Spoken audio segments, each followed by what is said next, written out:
Hi, I'm Simone, and I want to share with you one of my most memorable experiences as a donor, with the hopes that all of us fundraisers will create this experience for our own donors. About a decade ago, the Community Foundation called me, the Chief Development Officer, asking if she could interview my partner Tom and I about why we chose to leave a gift in our will to the foundation. So we went in and to the foundation, and she said, the reason why we do this is because after you've moved on, and all the foundation staff has moved on that knew you, we will have in our files the stories of our donors. And perhaps we'll use part of it, with your permission, for the newsletter or the annual gratitude report. And we'll type it up and give it to you so you can share it with your family. So she started asking these wonderful questions to stimulate a good conversation. And the conversation is going back and forth, and Tom and I are getting more deeply into it, and we're exploring our own selves. And so, some of the questions are, well, tell us why you first gave a gift to us. And some of the other sort of obvious things, like what's your history of philanthropy? How did you get into this? That sort of thing. Somewhere during the conversation, Tom disclosed this thing, which I knew about, but he never spoke about.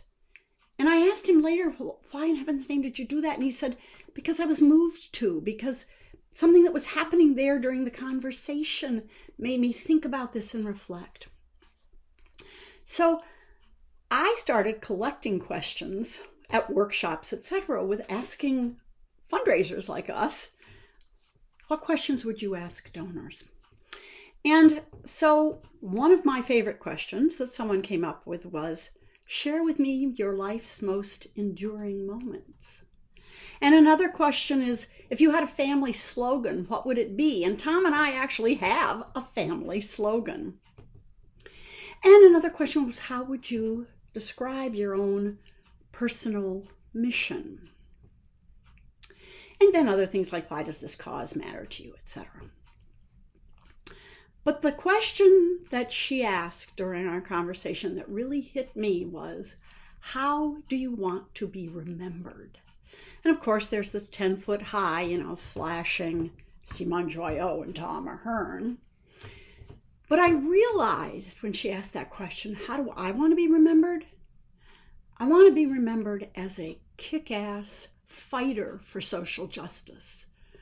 Someone who is fighting for social justice and is provocative, and that's how I want to be remembered. So please, ask your donors. Get your board members to help the conversations, because it's marvelous for you as the inquirer, and particularly marvelous for the donor. So that's my suggestion.